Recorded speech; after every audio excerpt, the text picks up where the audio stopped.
बिस्मिल्लाहिर्रहमानिर्रहीम। मोहतरम बुजुर्गों, दोस्तों, मेरे दीनी और ईमानी भाइयों, यूं तो सारी दुनिया में मुख्तलिफ मुल्कों में मुख्तलिफ खेल खेले जा रहे हैं। डिफरेंट टाइप्स के गेम्स हैं जो हम सब जानते हैं। कहीं क्रिकेट है, कहीं टेनिस है, कहीं हॉकी है, कहीं फुटबॉल है और न जाने कितने खेल हैं जो खेले जा रहे हैं। इस वीडियो में किसी गेम और खेल का तज़किरा करना मकसद नहीं है, बल्कि पिछले दिनों कतर में जो फीफा वर्ल्ड कप खेला गया और सारी दुनिया ने उसको बहुत शौक से देखा, इस कतर फीफा वर्ल्ड कप से जो हमें सबक हासिल हुए हैं उनको तज़किरा करना मकसद है। कतर ने बहुत ज्यादा खर्चा करके जिस बड़े लेवल और शानदार तरीके से इस खेल को ऑर्गेनाइज किया और आने वाले लोगों के लिए किस दर्जा एहतमाम के साथ उन्होंने इंतजामात किए, वो सारी दुनिया ने देखा और दुनिया के अच्छे अच्छे लोग उसको देखकर हैरत में पड़ गए। शुरू से लेकर आखिर तक कतर का अपने आने वाले मेहमानों के साथ कितना जबरदस्त सलूक रहा, आने वाले मेहमानों की मेजबानी में कतर ने कितना जबरदस्त इंतजाम किया, वो सब जानते हैं। लेकिन असल बात यह है कि कतर ने इस मौके को बहुत ही जबरदस्त मकसद के लिए इस्तेमाल किया है। वो बहुत सारी चीजें हैं जिनमें बतौर खास इस्लामी मुल्कों के लिए बहुत कुछ नसीहत और सीखने का सामान है। कतर ने इस फीफा वर्ल्ड का जो आगाज किया था वो तिलावत कलामुल्लाह से किया था और इस आगाज ने ही सारी दुनिया को हैरत में डाल दिया था। इसी तरह आने वाले मेहमानों को सबसे पहले दिन जो कतर की हुकूमत ने हदिया पेश किया और जबरदस्त सामान और चीजें हदिये में जो पेश की, उसने भी बहुत सारे लोगों को मुतासिर किया। सब लोग जानते हैं जब किसी मुल्क में कोई बहुत बड़ा प्रोग्राम या कोई खेल का इवेंट होता है तो वहां के बाशिंदों की सबसे पहली कोशिश ये होती है कि आने वाले मेहमानों को अपना सामान महंगे दामों में बेचकर खूब नफा हासिल किया जाए। लेकिन इसके बरअक्स हमने देखा कि कतर के लोग और वहां के छोटे छोटे बच्चे और बच्चियां किस तरह आने वाले मेहमानों के लिए खाने पीने का इंतजाम कर रहे हैं, उनको अपने घरों पर बुला रहे हैं, दावतें कर रहे हैं, कहवा पिला रहे हैं और उनके लिए आसानियां फराहम कर रहे हैं। इसी तरह मुल्क कतर ने जो बहुत जबरदस्त पॉलिसी अपनाई वो ये कि कतर और वहां के लोगों ने सारी दुनिया का यह बयानिया गलत साबित कर दिया है जो ये कहते हैं और बड़ी शद्दुमत के साथ प्रोपेगेंडा करते हुए सारी दुनिया में इस्लाम के बारे में ये कहते हैं कि इस्लाम एक दहशतगर्द और खूंखार मजहब है, मुसलमान बड़े वहशी किस्म के होते हैं। लेकिन सारी दुनिया ने देखा कि कतर और वहां के लोग कितनी मोहब्बत के साथ, उल्फत के साथ अपने घरों पर बुला रहे हैं, उनकी मेजबानी कर रहे हैं। इसी तरह मुल्क कतर में जो बात देखने को मिली वो ये कि उन्होंने अपने कल्चर को वहां फरोग दिया।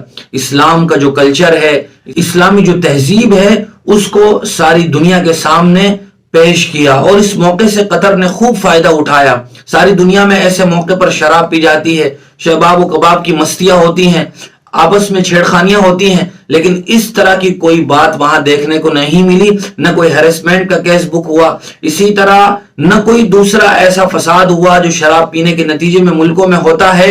इस तरह की कोई बात वहां नहीं हुई। यूं तो बहुत सारे मुल्कों की टीमों ने इस गेम में हिस्सा लिया था, लेकिन मराकश की टीम को सारी दुनिया ने देखा कि वो जब कामयाब हुए तो तब भी वो अल्लाह के सामने सजदा रेज हुए और जब वो नाकाम हो गए, शिकस्त मिली, हार गए, तब भी वो अल्लाह के सामने सजदा रेज हुए। इससे सारी दुनिया को ये पैगाम मिलता है कि आदमी खुशी के आलम में हो, गमी के आलम में हो, बीमार हो, सेहतमंद हो, सफर में हो, हजर में हो, वो अल्लाह तबारक व तआला की तरफ से गाफिल नहीं होना चाहिए, बल्कि हर हाल में अल्लाह ही के सामने झुकना चाहिए। न ये कि अगर आदमी कामयाब हो जाए तो वो ऐसी रंग रलियों में मस्त हो जाए कि अल्लाह ही को भुला बैठे और नाफरमानी मशगूल हो जाए, और अगर नाकामी हाथ लगे, हार हो जाए तो न ये कि वो बंदा अल्लाह ताला से मायूस हो जाए, अल्लाह ही को कोसने लगे, बल्कि हर हाल में अल्लाह ताला की तरफ मुतवज्जे रहे, सब्र करे और शुक्र करे। इसमें हमारे लिए बहुत बड़ा सबक है। इसके अलावा जो सबसे अहम और बेहतरीन चीज देखने को मिली और जिसको सारी दुनिया ने महसूस किया वो ये है कि कतर ने किसी भी कंपनी और किसी भी शख्सियत या किसी भी मुल्क के किसी भी नाजायज मुतालबे को कबूल नहीं किया, नहीं किसी इस्लामी शनाख्त से कंप्रोमाइज किया और नहीं अपनी तहजीब और कल्चर से उन्होंने कोई समझौता किया। बहुत सी कंपनियों ने चाहा कि वहां हम जिन्स परस्ती के ऐड चलाए जाएं, इसको फरोग दिया जाए, कतर ने उसको बिल्कुल ममनू करार दिया। इसी तरह मुल्क कतर ने नंगेपन को और नीम बरहमगी को बिल्कुल ममनू करार दिया, खुले आम शराब नोशी को बिल्कुल ममनू करार दिया। इसी तरह खुले भरे मैदान में आपस में बद तहजीबी को बिल्कुल ममनू करार दिया। उसकी सबसे बड़ी वजह यह है कि जब कोई मुल्क खुशहाल होता है, उसकी इकोनॉमी स्ट्रांग और मजबूत होती है, तो फिर वो दुनिया वालों के सामने नहीं झुकता है। इस दुनिया की और बतौर खास इन मुल्कों की ये आदत है कि वो किसी भी गरीब मुल्क को अपनी मर्जी के मुताबिक चलाना चाहते हैं। वो अपनी मर्जी के मुताबिक मुल्कों में कवानीन नाफिज करवा देना चाहते हैं। वो लोगों का इस्तेमाल करते हैं, ब्लैकमेल करते हैं, इमदाद देकर, कुछ पैसे देकर वो अपनी मर्जी के मुताबिक फिर जिस तरह चाहे चलाना चाहते हैं। मुल्क कतर ने सारी दुनिया को ये पैगाम दे दिया कि जो मुल्क मजबूत होता है उसको किसी के सामने झुकना नहीं पड़ता, चाहे वो दुनिया का सुपर पावर अमेरिका हो या ये कि वो कोई दूसरी ताकत हो, वो अपनी चाहत के मुताबिक सब कुछ करवाता है। यही बात हमें हदीस से भी पता चलती है। हुजूर ने फरमाया था कादल फक्र अन यकून कुफ्रा, कि कभी कभार फक्र आदमी को कुफ्र तक पहुंचा देता है। जब आदमी खस्ताहाल और गरीब होता है तो फिर लोग उसको इस्तेमाल करते हैं, चंद पैसे देकर फिर वो उसका दीन और ईमान भी खरीद लेते हैं और फिर उससे अपने मनचाहे मुतालबात पूरे करवाते हैं। इसीलिए हमारे लिए भी सबक है कि आदमी माली हैसियत से खुशहाल हो, उसके लिए वो जायज तरीके पर मेहनत करे, हलाल रोजगार करे और वो अल्लाह ताला से खुशहाली की दुआ करे, ताकि फिर वो इस फक्र और गुर्बत के नतीजे में बेजा इस्तेमाल होने से बचे। इसके अलावा एक बात यह है कि वो फलस्तीन जिसको सारी दुनिया ने करारे कर दिया, इस्लामी मुल्कों के हुक्मरानों ने भी फलस्तीनियों के खून के साथ खिलवाड़ किया, फलस्तीनी लोगों का जज्बात का इस्तेहसाल किया।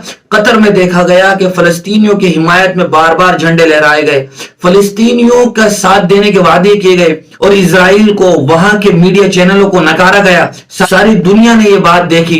इसमें भी हमारे लिए सबक है कि हम फलस्तीन भाइयों का हमेशा साथ दें। इसके अलावा और भी बहुत सारी बातें हैं जो अक्लमंदों के लिए समझने की है और सबक आमोज हैं। अल्लाह ताला हम सबको सही समझ नसीब फरमाए।